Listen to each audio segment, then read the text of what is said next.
Chapter 100. Clear Conscience. The Black Knight remained motionless for several minutes, silently observing the corpses of his enemies. Drops of blood fell from the blade of his fearsome greatsword, gathering into a puddle beneath his feet. The thoughts of the cruel creature were a mystery. To be honest, Sonny wasn't even sure that this unstoppable mountain of murderous black steel was sentient. In that regard, the monstrous inhabitants of the cursed city were a bit strange. Usually, nightmare creatures of higher classes possess a perverse form of intelligence, which was often comparable to that of humans, and sometimes even surpassed it. However, that rule did not apply to every monster in this eerie place. From Sonny's observations, the dwellers of the ruined city could be roughly divided into two groups. The first group consisted of various creatures that came here from outside the wall, be it from the labyrinth or from the depths of the dark sea. These abominable things more or less followed the unnatural laws of the spell that every awakened was familiar with. The second group was different. These creatures, he suspected, were either created from the remains of the ancient residents of the city, or, creepily, had actually been them once. The Wraiths, as he called them, were much more unfathomable and dangerous. Their powers and behavior refused to abide by any sort of sense or logic. The Black Knight was one of these sinister revenants. That's why Sonny had trouble predicting his actions. Most of the time, the regal devil was content simply patrolling the grand hall of the ruined cathedral and killing anything that dared to come inside. Just like he had killed those poor fools. With a sigh, Sonny lay down on top of the support beam, and not paying any attention to the deadly height of his improvised resting spot, closed his eyes. He wanted to take a breath before continuing with his nightly errands. Soon, the sound of heavy footsteps informed him that the bastard had resumed his never-ending patrol. Good riddance. Despite the fact that nothing was disturbing his peace anymore, Sonny still felt strangely restless. His inner voice was in the mood to chat. Sonny, aren't you forgetting something? He frowned. What was there to forget? He was just catching his breath before going out again.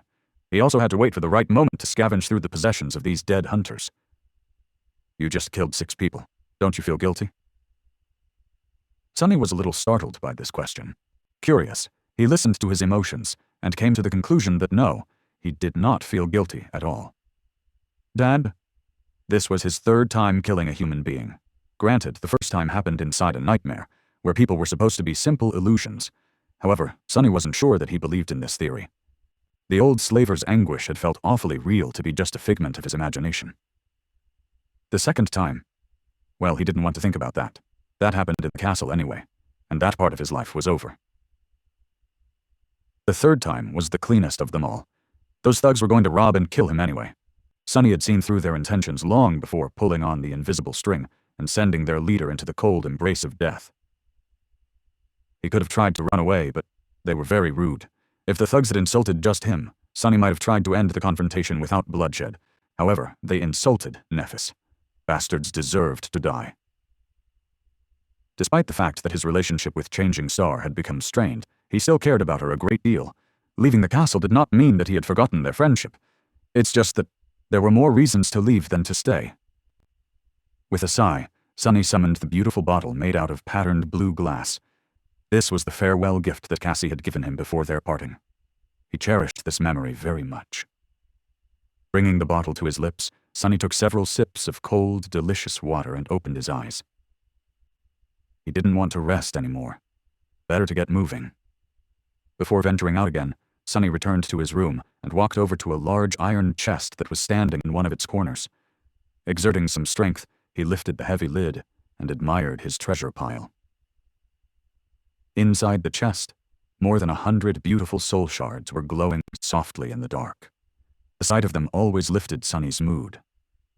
Despite the fact that he himself had no use for the soul shards, they were still a valuable resource. Here on the Forgotten Shore, shards were a form of currency among the sleepers. 100 of them was an unimaginable amount. After a lifetime of being a pauper, Sonny was finally rich. Money, I have so much money. If a person wanted to live inside the castle walls, they had to pay a tribute of 1 soul shard every week. Those who could not afford it were forced to remain outside, living in a makeshift settlement just beyond the gates, which was often attacked by the monsters. Even so, they had to pay for food or go out and hunt themselves, which more often than not led to their deaths. With how much Sonny had gathered in these 3 months, he would have been able to live in the comfort of the castle for years, if he wanted to. Which, of course, he did not. Why would he pay for accommodations when he already had a palace of his own? One with no noisy neighbors and a fearsome guardian protecting the premises, no less. Putting 2 new soul shards in the chest, Sonny glanced at his dragon hoard one last time and closed the lid with a satisfied smile. Perhaps it was time to visit the castle again and buy a few things. No. He had already bought everything he needed the last time. Spending too many shards would make people doubt that he was as pathetic as everyone thought he was. Of all the sleepers in the castle, only 3 people knew that he was not just good at hiding in the shadows and avoiding danger. They were Nephis, Cassie, and Castor. That damn bastard.